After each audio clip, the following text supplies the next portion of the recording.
This is Jan Carrozza. I'm delighted to have Mona Eisman as my guest today. I have wanted to do this call for a while. She knows that. We're going to talk about Dick Clark today.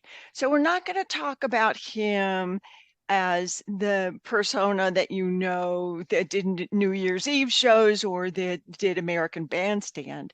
We're going to talk about how Mona knows him from her days working with him because I've always been impressed with the stories that she tells about him as a man, as a mentor, and as a marketer. So that's what we're going to cover today. But let me backtrack a little bit. Mona and I have known each other for way too many years than I'm going to talk about here. But we met and we have always had a passion for marketing that's measured, for marketing that's done ethically well, thoughtfully with calls to action.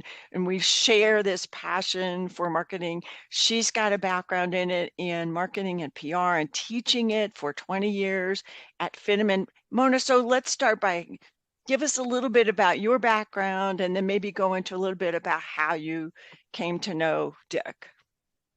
Well, my background is from the beauty business, and I started in operations and got the opportunity to really go and learn and grow within a company which may not exist like it did today, like it did.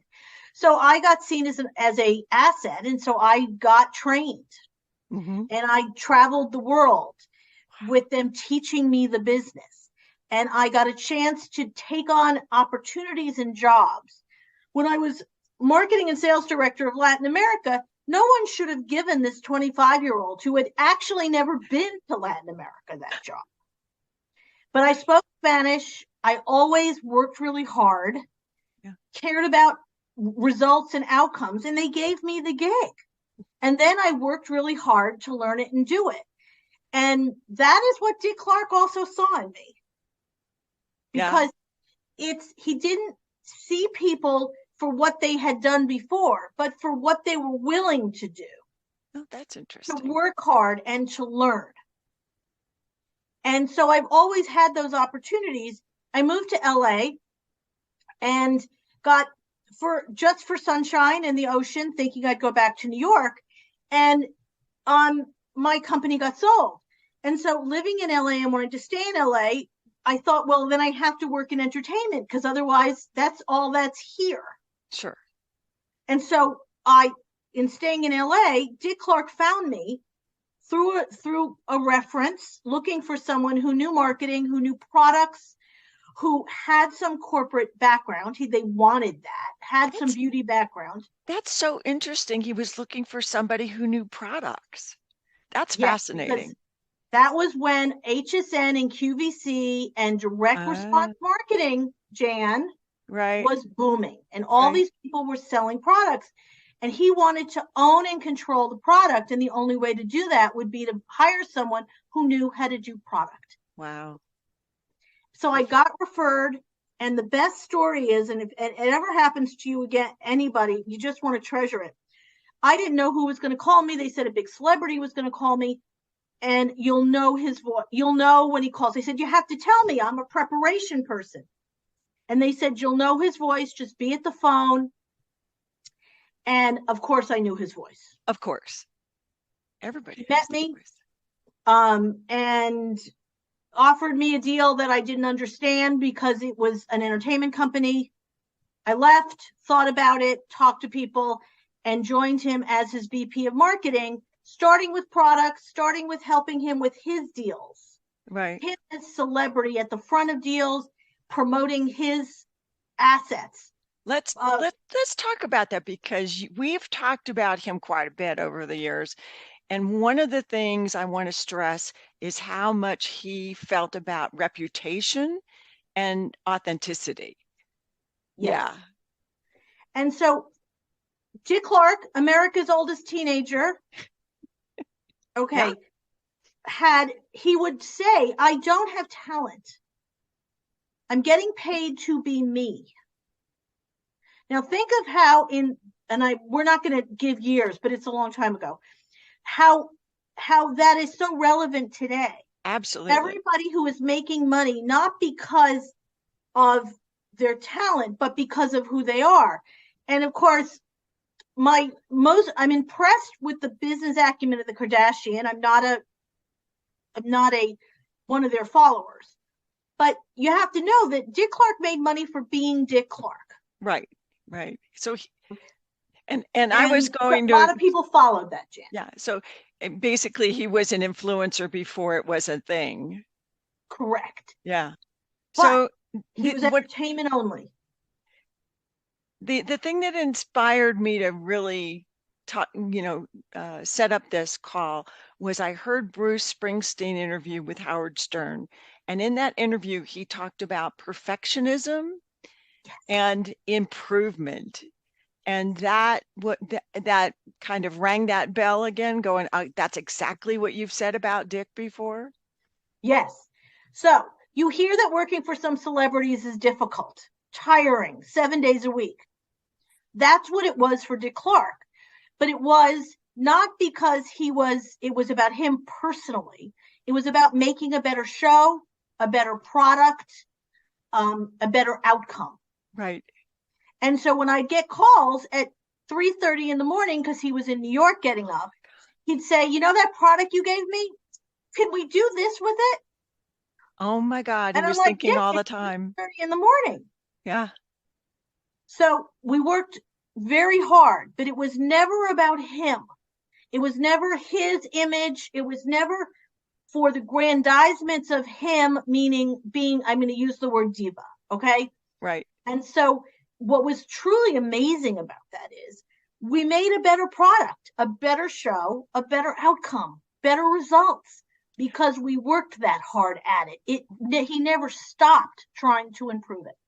And that's what I liked was that you'd said that when an event was over, he would turn to everybody and go, okay, so how can we do that better next time? And That's correct. that is just such a tenet we should all have after we complete a project. Don't rest on your laurels, Never. Yeah. Never. Analyze. And you also, in today, a 2020 term, metrics, right? Right, exactly. I go into his dressing room after QVC or HSN or any of our events, and he'd say, okay, give me the numbers. Oh my God. And I would have to give him the numbers. Don't you love that as a marketer? Calls, dollars per minute, what we did versus last time. And you have to realize, didn't have all the computer power traveling with me to do it. I literally sat and did it. And in his ear, when we were doing anything live, because I was fortunate to travel with him, right, he would let me be in his ear because he would want to know how we were doing during the event. Because he's used to live. He's a radio guy. Yeah. He's a live TV guy. So he was made for this. Yes, exactly. And you don't think about it looking back, right? But you realized it. So I was one of the only people who was they allowed in the control room. Because if I saw numbers and gave him a cue, everyone made more money. We sold more. The calls went up. Absolutely. Which is also why he was not great to hire for taped things. Oh. Because he thought he could get it right the first time. Oops. Right. We'd rehearse and then he'd say, okay, let's do it. And he'd think he was done. Because he didn't think he had another chance to do it. Because he was such from live radio to live TV. Right. Okay. But he was a perfectionist, so he should appreciate take two. He went back. He did a few times. But he was a pro. Yeah, he was a pro. Yeah. But the metrics piece of it, I teach metrics now. How do you measure if it's working? We did that all the time. Yeah. He invited his executive producers to see us in action because they all wondered what we did, right? And they were watching the live performance, the calls going up, what was going out, what we were doing. And they were amazed. And they said, when do we get this for television? Wow. Well, because he was an early adopter.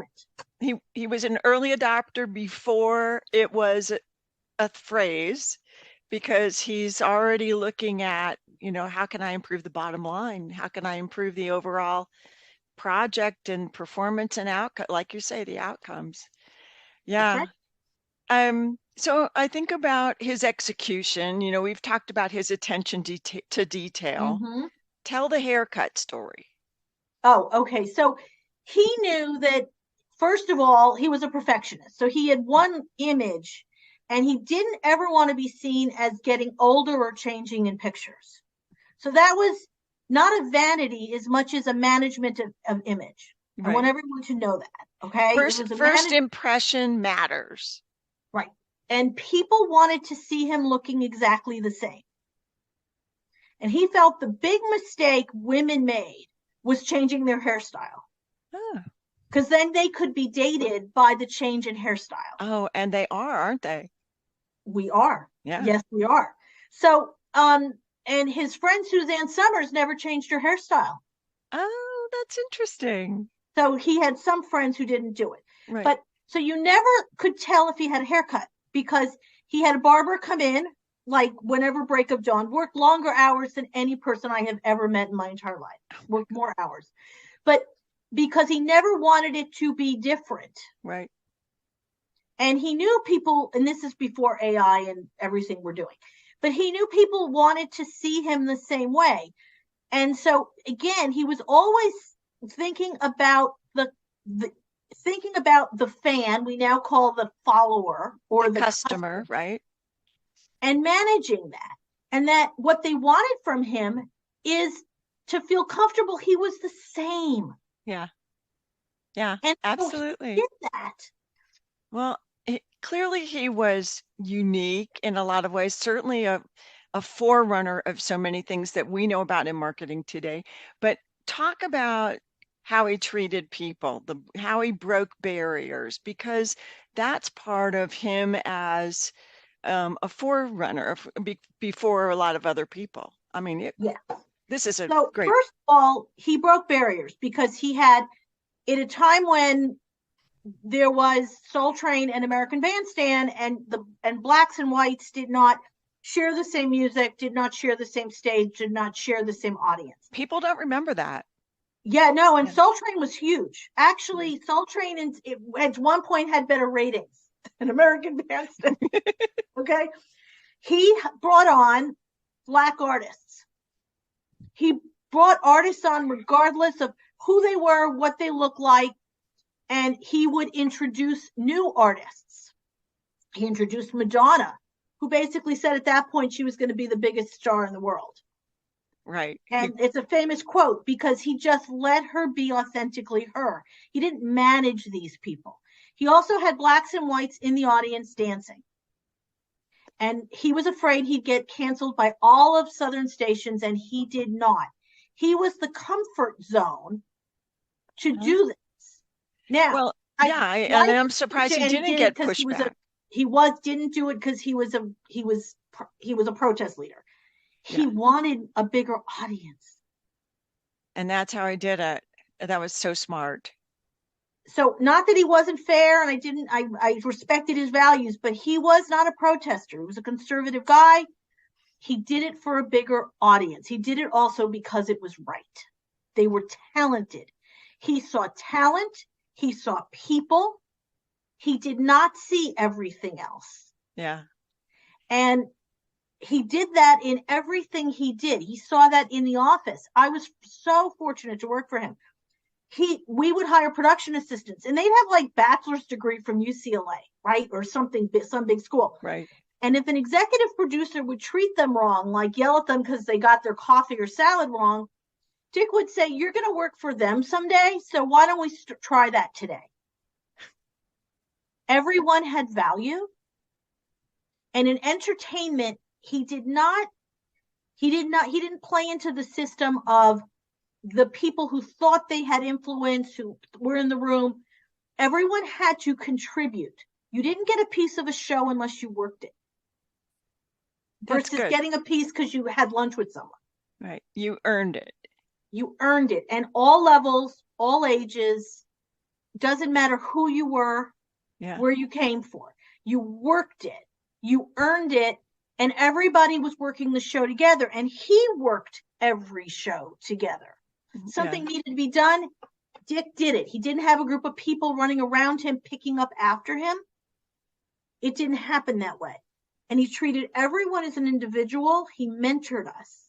Wow. And I thought I was special because I had this unique job, and I traveled with him more, and I made him lots of money because I helped manage what he made as Dick Clark the person, as well as Dick Clark the company. Sure. So I saw him in some other environment. And we all think so. We've talked about Ryan Seacrest as one of his that he mentored and brought along, and and Mario, somebody on the entertainment show. What's Mario's last name? There were many, right? And interestingly, Ryan Seacrest now has hired, I don't know if it's current, the head of legal for Dick Clark. So roles change, right? When he was there. But when I was at the service for Dick Clark, not the public one, but the one of anyone who'd worked on a show or worked for him, we had this wonderful service. And I was thinking how much he cared about me, and he helped me, and he saw me. Everyone there, more than 150 people, said the exact same thing. Isn't that interesting? I had no idea, because it was, again, he worked with people. How many people he sent out into the entertainment world or whatever world you went into, and he mentored you. He saw talent. Yeah. And as tough as he was sometimes, because, again, he worked really hard, and he was a perfectionist, and he had a very high bar. And here's a secret. If the cameras weren't rolling, he could scream. He could get angry. If the cameras were rolling, he didn't, because he knew image. Right. But it was all for the right purpose. And if you weren't a delicate flower, or you saw and you were someone who really was you saw his vision for it, why he did it. You understood it wasn't a great day, but you understood it. And I think in too many places we don't get that. And you earned his respect. That's what kept you on board with him. If you were one of the people that he worked with. Again, like you said, you kind of worked your way in to a position. So, yeah. And you look at a Ryan Seacrest who's doing 4 shows in a production company that does the Kardashians. Mm-hmm. He certainly learned a work ethic. Yeah. Yeah. And it's a wonderful thing to see it passed on. But the mentorship was amazing. Learned so much. When he would go as Dick Clark the celebrity and be on someone else's set, he would go over to the technical director or the lighting guy and say, just an idea, but if you did this, it might make it it might work better. Well, good for him, because he could have just let it ride. They loved most of the people loved having him. Occasionally someone would say, you're in front of the camera, and he'd say, well, I've got a little experience running shows. At least he had a way to couch it. So he did. Let's talk about that marketing side as we kind of honor him a little bit, because we talked about before how he knew about target marketing. He figured out target marketing early. And then you've already mentioned this, but we both know how important it is these days. There's so much discussion about owning your own platform, right? So your own blog or your own website. But back in the day, Dick Clark was the one who was the teacher in you want to own your own products and own your own platform. Yes, he owned all of his show. He was on the pyramid, but he owned New Year's Rockin' Eve. He owned the company owned Golden Globes and then got picked up by NBC. He owned, of course, American Bandstand. He created that. His company owned the ESPYs. He created the sports awards. And again, he helped put it all together. And he believed he also owned all his own footage. So one of the income sources, which most people don't realize, is licensing out footage. So he'd have all these artists in their first performance. And every time you did anything about a Madonna story or a Michael Jackson story or an anybody story, they had to go to Dick Clark Archives and pay for use of the footage. Oh, wow. That is so smart. Oh, there's And just, some people credit, we talk Bruce Springsteen. I don't think if people know, Bruce Springsteen made very little money on his first couple of albums. He yeah. owned nothing. He got paid to appear. He didn't own his songwriting rights. He owned nothing on it. Okay. Madonna owns 100% of what she does. So smart. Right. And so it came later. In the early days, artists, musicians were taken advantage of. Right. They wanted to be signed. Yeah. Yes. And so he saw that. Right. And he saw a lot of musicians who had a lot of talent and worked really hard who did not retire well, who did not retire comfortably, who didn't have control of their catalogs, of their image, of their name, image, catalogs. It's painful to watch, but yeah. And Dick, again, really smart businessman. So one of the other things that we were talking about is he was one of the first influencers, right? Because and in doing that, one of the things that he talked about was respecting your sponsors. Maybe you can tell the Mary Lou Retton story. I will. First of all, he knew he made money if people liked him and wanted to watch him and trusted him. And anybody who thinks you're making money because you're fabulous and it doesn't matter what your customer thinks today or then or tomorrow is wrong. Yeah. Okay. If this is your business and this is how you're making money, the most important person is whether your audience shows up.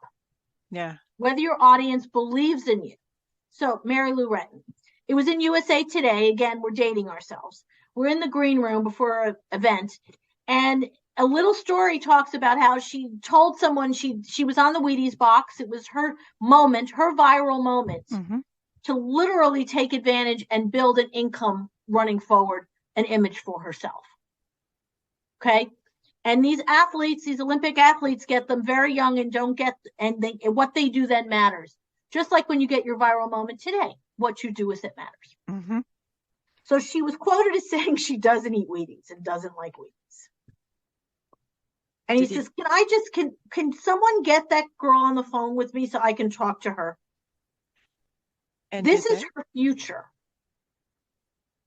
You don't do that.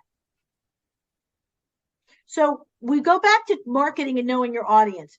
Dick was conservative, liked quality, had his own playlist, separate, personal, right?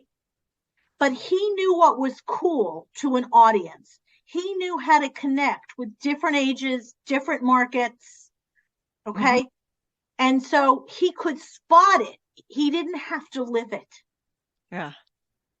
And I don't know how true that is still today, Jan. Do we have to live it or can you spot it? You just try, right? You just try. Right. Yeah. It might have changed because he didn't like all the new music, but he had a sense whether other people would. Exactly. But I mean, he really kind of built together from his own basic philosophy, his own core values, and that was his foundation. From there, he just seemed to take it further and go, okay, this is how I'm going to treat people. And the same ethics, the same core values of treating people well, mentoring people well. And then he takes it into marketing where he's like, I think I know what people like. I think they like that I'm a respectful, well-known, someone you can count on. I'm not controversial. I'm steady as a rock, right? You know what to expect from me. And I can make a company that benefits all the people around me that work, that can help mentor them up and bring them up, lifting all boats together. And they'll help me make an empire of products and archives and a name that stood the test of time. And what's interesting is you have to realize he was award shows. Yeah. So he did the Golden Globes, he did the Daytime Emmys, he did the American Music Awards, he got asked to do other shows, he did the Country Music Awards. He did it across all entertainment platforms. And I remember sitting in my first award show. I just started working for him a few months ago. So I'm in the audience at my first award show and try to wrangle all these celebrities and stars who have already started to party, right? And all you had to hear coming over the microphone was Dick Clark saying, "We are live in 12 minutes, so everybody settle down and be quiet." Isn't that great? And the biggest stars and every star cross platforms respected. He wanted a good show. They behaved for him, which in music is kind of amazing. They respected him. They went to him for advice. Yeah. And he would say musicians are, more difficult or more challenging in their lives than celebrities. More, interesting lives, but they all came to him for advice. They deeply cared about him. Right. But the fact that he could command their respect and say, "No, volumes. This is a television show. You're working now." Right. And and it's not about you. I mean, it is about them, but they're working. Right. Well, it's work. Thank you so much for taking the time out to do this. We've talked about this for a while, and I'm just thrilled we could honor him this way and share what you know with your background and him. I just think it's just a neat opportunity that we could be able to kind of share what we liked about the guy that was separate from his persona that was in the public view. And I think there are people today who are still working and living his values and succeeding. Like Ryan. And so that is nice to see, because this is a business. Yep. And how you treat people and being professional. But at the same time, is it working? How many people? He would tell everyone who complained about the quality on television, the quality of whatever. He said, the customer has the ultimate vote. So if you want something different or you want something better, then watch it, buy it. Right. Figure out what they're wanting. That's right. Yeah. And it kept him humble to keep him always listening and caring first about the audience.